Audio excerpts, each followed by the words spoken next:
Hi guys, Jonah here, back for another beer review. We're back, we're finishing them off because there's a new one on the way, but we're going to finish off the Octoberfest beers. And let me tell you, this magazine hasn't really gone into any details of the beers I've been having, and I have to say, a lot of the beers are not really Oktoberfest beers, which is a bit weird, including this one. The one we're doing today is a Denmark beer. All the beer is called Ator, and as you can see, it says brewed to all city, Svinage, Denmark. As the lights are flickering, well, we are in October. Spooky stuff is abroad, and this is a Hellersbock, or some people call it my Bock. It is a traditional style, not usually for this time of year. May Bock, usually a summer beer starting in May. But anyway, never mind. There we go. Oops. Gonna zoom in and there. Oh, hello's Bock. And what have we got here? That's what I was looking for. The ABV, 5.7. Now, Bock styles in general, obviously Doppelbock or Double Bock is stronger, but they're usually around 6-7%. So this is under the ABV for the actual style as well. And it's not traditionally a beer to be had in Oktoberfest or September, which is when Oktoberfest starts. It's usually for the summer months. And there is a tradition in Bavaria for Maibock, but it's usually for the monks, because they're doing Lent and stuff a lot earlier on in the year, because of Easter and all that kind of stuff. But they traditionally have drunk beer instead of eating food. Hey, that sounds good to me. Maybe I'll try that coming up to Easter next year. The only problem is this one is a little bit of a taut one.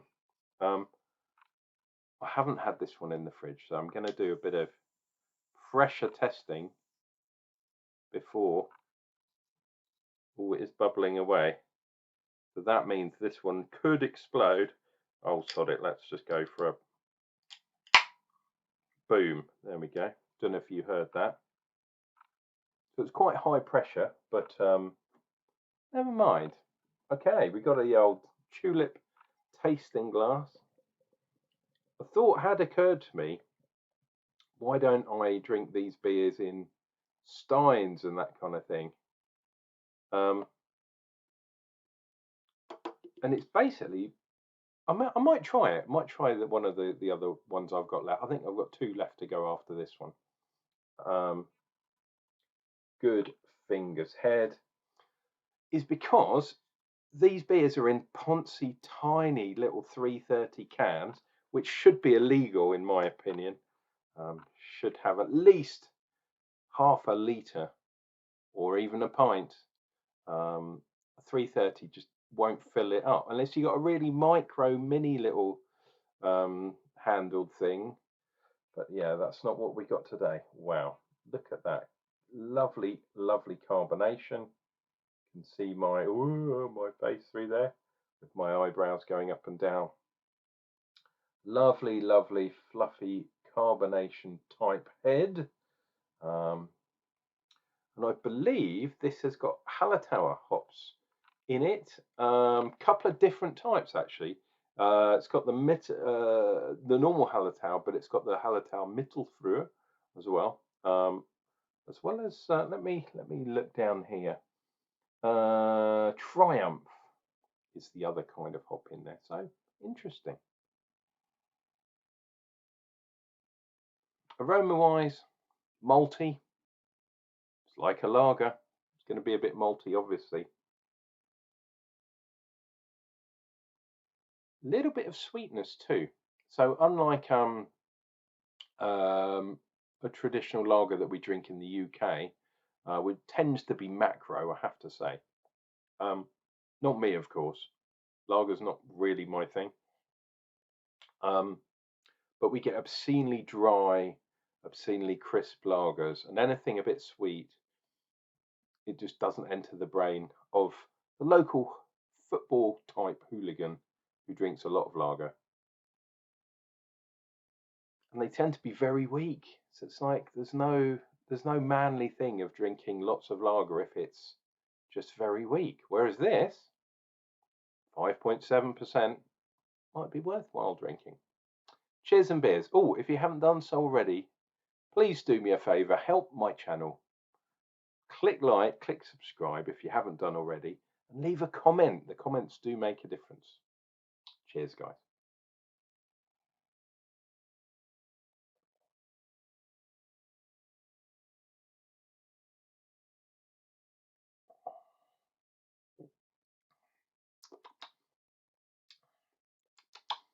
Right, it is quite sweet. It's quite malty as well. A lot of carbonation, as you could see from my putting up to the camera. But yeah, very biscuity as well, which is really nice. It's not superbly sharp, like I said already, like a typical UK style lager, American, Australian. A lot of them are the same. The German lager is definitely a bit different. And this one, you can taste the kind of, the breadiness, the doughiness, the kind of gnarliness of this lager. You can taste the grain, put it that way. But it is a lager. So, yeah, not a superb amount of stuff going on. Hop wise, yeah, a little bit of bitterness. This is not a hop forward beer by any stretch of the imagination. This one's all about the malty side of life.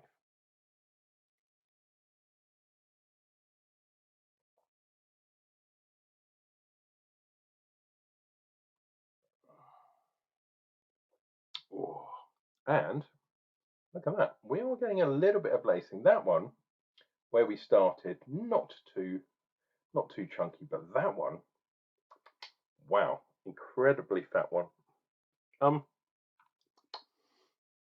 I don't know if there's a huge amount more I can say about this beer.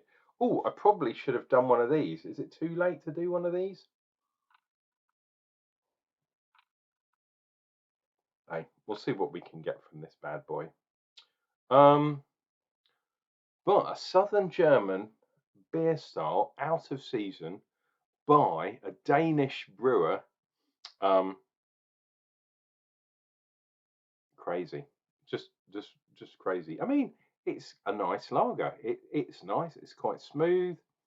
That graininess adds to a bit of the smoothness. It's reasonably strong. 5.7. That's the kind of beer I like to drink. But nothing like amazing. Nothing like, nothing astounding. But I do like the fact that it's a little bit stronger than perhaps any other style of beer would be. And the Oktoberfest is usually a Marzen, which is a stronger type of a lager, essentially, that you drink if you get over to Oktoberfest.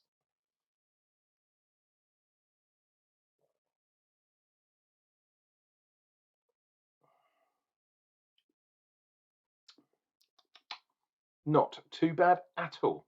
Guys, I'm going to leave it for a change. I'm going to leave it there. Reasonably early. Where are we? Just under the 10-minute mark. What a good place to leave this video. Guys, take care of yourselves. Take care of each other.